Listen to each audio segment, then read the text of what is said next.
बिहार विधानसभा चुनाव के पहले चरण का मंगलवार को प्रचार अभियान थमने के बाद सबके मन में यही सवाल है कि मतदान के दौरान किसका सिक्का चलेगा और कौन बैक सीट पर नजर आएगा। ऐसे में यह जानना दिलचस्प होगा कि जिन 121 सीटों पर पहले राउंड में वोटिंग होनी है, उनमें पिछले चुनाव में किसका जोर रहा था। पिछले 3 चुनाव में इन विधानसभा क्षेत्रों में किसके खाते में कितनी सीटें आई थी। बिहार विधानसभा चुनाव के पहले चरण की 121 सीटों की पिछले चुनाव से तुलना करने पर पता चलता है कि इन सीटों पर 2020 में आरजेडी 42 सीटें जीतकर सबसे बड़ी पार्टी बनकर उभरी थी। बीजेपी ने 32 सीटें जीती थीं, जबकि जेडीयू के खाते में 23 सीटें ही आई थीं। कांग्रेस ने 8 और लेफ्ट दलों ने 11 सीटें जीती थी।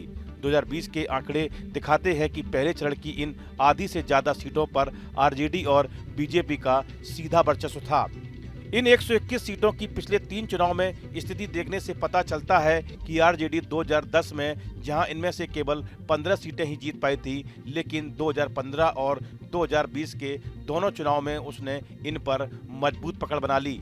यहां पर 2015 में आरजेडी के खाते में 46 और 2020 में 42 सीटें आई थी। बीजेपी की स्थिति देखें तो इन 121 सीटों में 2010 में जहां उसे 46 सीटों पर जीत का परचम फहराया, वहीं 2015 में उसकी जीती सीटों की संख्या आधी से भी कम होकर 20 रह गई थी। लेकिन इसके बाद के विधानसभा चुनाव में उसने फिर से जोर पकड़ा और 2020 में 32 सीटों पर विजयी परचम फहराया। नीतीश कुमार की पार्टी जेडीयू के रुतबे में यहां पर 2010 से लगातार गिरावट देखी गई है।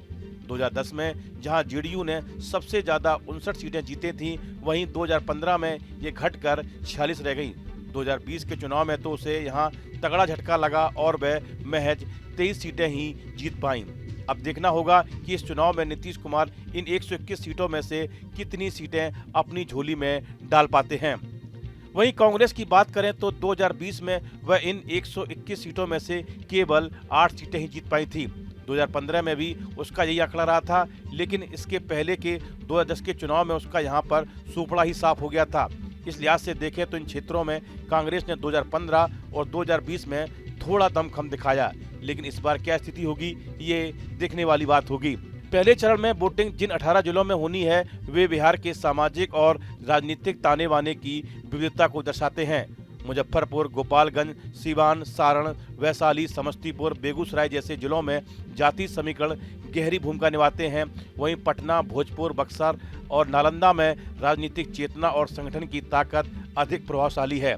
पिछले चुनाव में पटना और मगध क्षेत्र में महागठबंधन मजबूत रहा था, जबकि उत्तर बिहार के कई हिस्सों में एनडीए ने बढ़त बनाई थी। यानी क्षेत्रीय असमानता और स्थानीय मुद्दे ही चुनावी दिशा तय करने में प्रमुख भूमिका निभाते रहे हैं। पहले चरण में एनडीए की ओर से सबसे अधिक सीटों पर उम्मीदवार जेडीयू ने उतारे हैं। 57 सीटों पर जेडीयू मैदान में है, जबकि भाजपा 48 सीटों पर अपनी दावेदारी पेश कर रही है। जेडीयू और बीजेपी दोनों की सीधी भिड़ंत आरजेडी और कांग्रेस समेत वाम दलों से है। वहीं चिराग की एलजेपी और उपेंद्र कुशवाहा की आरएलएम भी कुछ सीटों पर मुकाबला और दिलचस्प बनाने की क्षमता रखते हैं।